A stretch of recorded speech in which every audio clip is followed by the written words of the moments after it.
mag-aral naman tayo ng group by sa Pandas.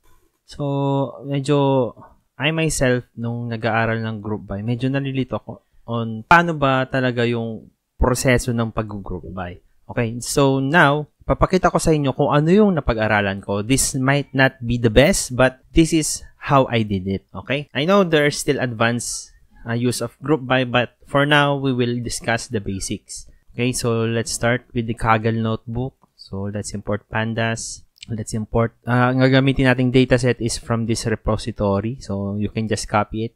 Always, I will provide the Kaggle notebook. Okay, so let's check.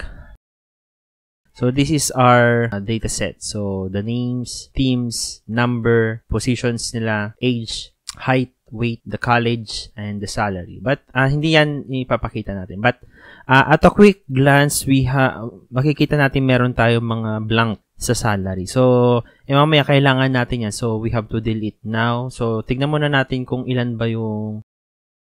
Ayan. So, kikita nyo, sa salary meron siyang... Ulitin ko, wag muna natin pansinin yung college at saka any other NAs. Kasi, salary muna. Dito kasi sa natin, sa ginawa prepare kong exercise, we will just use this salary. Siguro dahil wala silang na-report o hindi nila alam. So, it's safe to say na pwede natin gamiting mean na lang. So, we will replace, okay, DF salary. Gusto natin siyang fill NA with DF salary that mean. Okay, as you can see, na tanggal na natin lahat ng natin, yung salary natin. So, let's see again. Okay, one thing na napansin ko is yung salary is ngayon naka-float na siya. So, initially, we have a integer type. Hindi, naka-float din. Pero, yun nga, siguro nung minin natin yung meron yung sagot o yung mean, madaming floating numbers or naka-decimal. So, one thing na pwede natin gawin, but this is not the best. This is just for this specific use case natin. So, ang gawin natin is, palitan natin yung data type ni salary. Ayan, napalitan na natin yung data type ni salary ng So, bale, mawawala na yung scientific notation. Magiging integer na lang siya. So, yan yung gusto natin. Okay, we can now proceed with group by. Ang group by natin, ang magiging format is the data frame that group by, then the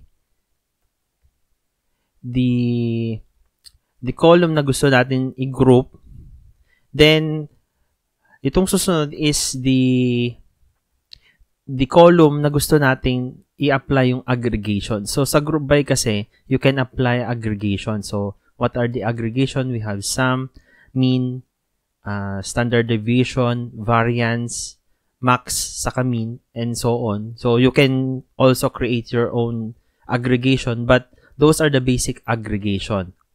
Okay, so, in this example, ang ginawa ko lang is gagamit lang tayo ng mean, saka count. So, yan lang yung gagamitin nating aggregation. So, this is, of course, remember that if itong naka-square bracket na ito, you will only use column that are numeric. Especially pag ang aggregation na gagamitin nyo is mean, standard deviation, variance, max, mean. So, you can only use numeric columns. But for count, medyo maluwag-luwag ang count. You can use kahit mga alphanumeric or any other column that is not numeric. Pwede nyo gawin yan. Yan yung gagamitin natin. So, aggregation itong dulo. Then, of course, yeah. So, we can now proceed. First, group by natin would be group by position and include the count. So, ang gagawin natin,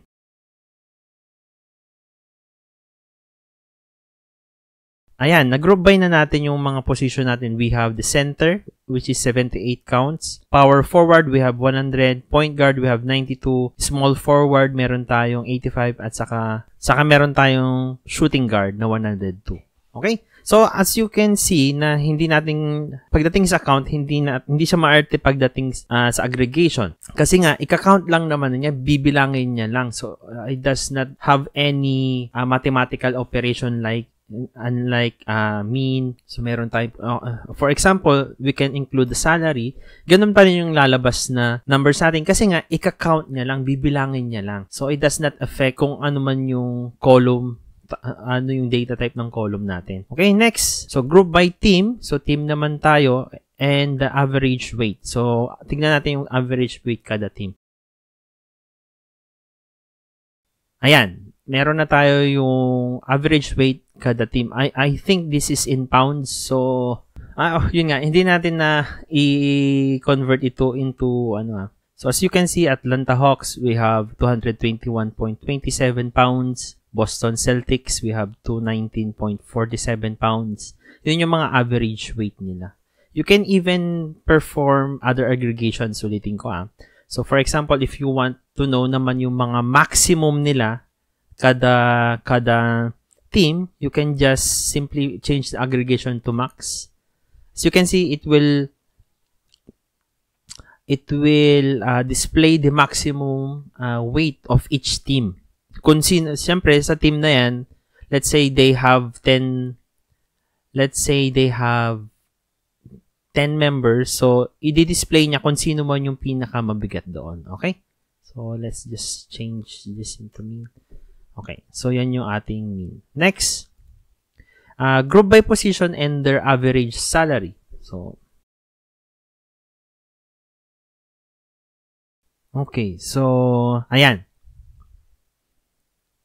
So, problema ko lang dito, hindi ko alam kung pwede kong as type ito as int.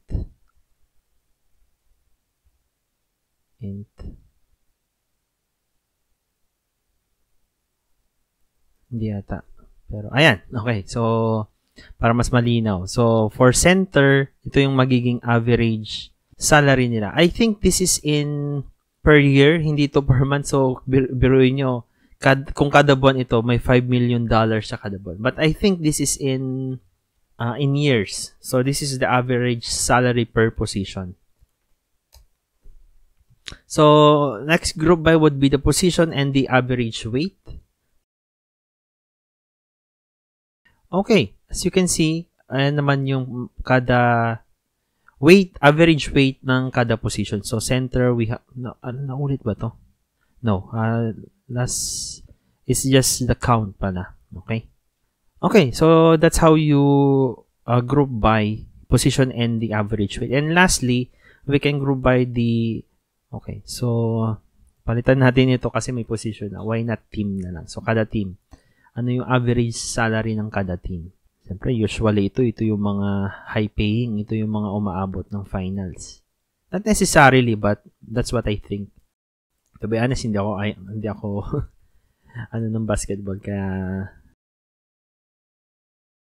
okay, but as you can see, so as palitan lang natin ito. I don't suggest this method. This is just a workaround sa ginagawa ko, but it works, so why not? Okay, so this is the average salary for example, if we pick New Orleans Pelicans. So, meron silang average salary na $4 million. Oh my God. This is ridiculous to be. Sorry, it's my personal take on this.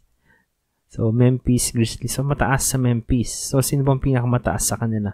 So, Cleveland Cavaliers ang pinakamataas na na average salary per team. Okay, so that's how you use group by. Remember that the format is the group by. The first, the parentheses should include the column that you want to group by.